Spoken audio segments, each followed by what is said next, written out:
Hey y'all, it's Be Free Friday, and as I promised, I'm coming to you live today. I'm going to chat for a couple of minutes and hope that we get a couple of people that will hop on and connect with us today. I hope y'all are doing awesome. It is once again a beautiful day here in Atlanta, and so I'm sitting outside just enjoying the weather. Hopefully it's beautiful wherever you are too. But we thought we'd try to do a little Facebook Live today instead of doing the pre-recorded video. I just wanted to come to you guys today and just share about something that I feel like God kind of relayed to me. I'm taking a Bible study called Bible Student Fellowship, and it's a pretty big commitment, and we're studying the book of John, and it's been fantastic because we just take it verse by verse, chapter by chapter. We have a lot of fun doing that. I say fun because it really is like you just kind of get in. It's easy. It's not real deep. But we've been learning about John the Baptist, and when I was growing up, I had heard about John the Baptist, but John the Baptist for me was just somebody who baptized Jesus. And I didn't have a real good grasp about his story and exactly who he was. And there was these two verses in John chapter 3. Yes, John chapter 3. And he had been asked over and over again by people, who was he? Because he was doing all this baptizing. He was talking about the Messiah. People didn't know a whole lot about him. And so constantly people were coming up to him and saying, John, who are you? Are you the Messiah? If you say you're not the Messiah, then are you a prophet? Are you Moses? And they go through, because in the Old Testament it taught about how a prophet would come, the Messiah would come, someone like Moses would come, Elijah, and they just go through all of this asking, hey, is this who you are? And finally John the Baptist, over and over again, like in one chapter he gets really Spitfire-ish, which I kind of like, and he says, no, I'm not the Messiah. No, I'm not God. No, I'm not the promised one. He says, I'm just a guy who was asked to come before him and tell about him.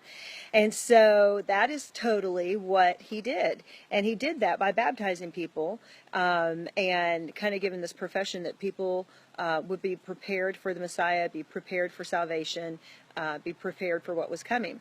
And so in chapter 3 of John, he's asked again, and they want to know, hey, listen, who are you?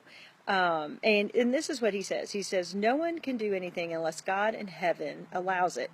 You surely remember how I told you that I am not the Messiah. I am only the one sent ahead of him. At a wedding, the groom is the one who gets married. The best man is glad just to be there and to hear the groom's voice. That's why I am so glad. Jesus must become more important while I become less important. And I thought that was stinking humbling. That Jesus is supposed to become more important while I become less important. And he compares himself to the bridegroom, right? I mean, to the best man instead of to the bridegroom. He's like, Jesus is the groom. Like, he's the one the party is all about.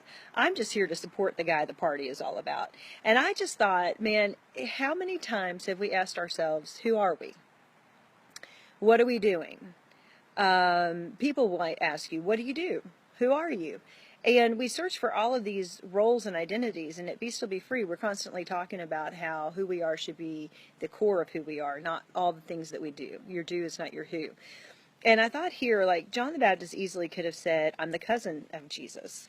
I baptize people. I am full of wisdom. I've walked in the wilderness and I knew what I was supposed to do. He didn't say any of that. He just always points back to Jesus. And so I thought, how uplifting for us as we constantly are in this culture of searching for our identity and living our perfect will. Like, maybe it's really not even all about that. Maybe it's just that we say, hey, I'm just here to tell you about Jesus. Because even though Jesus has already come, he has asked us to go out and spread the news of the gospel, to share his love with everybody, to prepare for his second coming, because he is coming again. And so we have got to get back on our feet and just say, hey, I'm here to tell you about Jesus. I'm here to be the hands and feet of Jesus. And so if you feel confused about who you are, or you've missed your mark, or you're not living all that you can be, if you're a Christ follower, girl or guy, probably girls listening to us more than guys, you are enough. And all you got to do is just say, hey, I'm here to point you to Jesus. I'm here to talk about him. I'm here to try to do his will. and whatever that looks like, however you do it. So I just wanted to encourage you with that today. Again, that is John 3:29 and 30. I would encourage you to go check that out, learn more about John.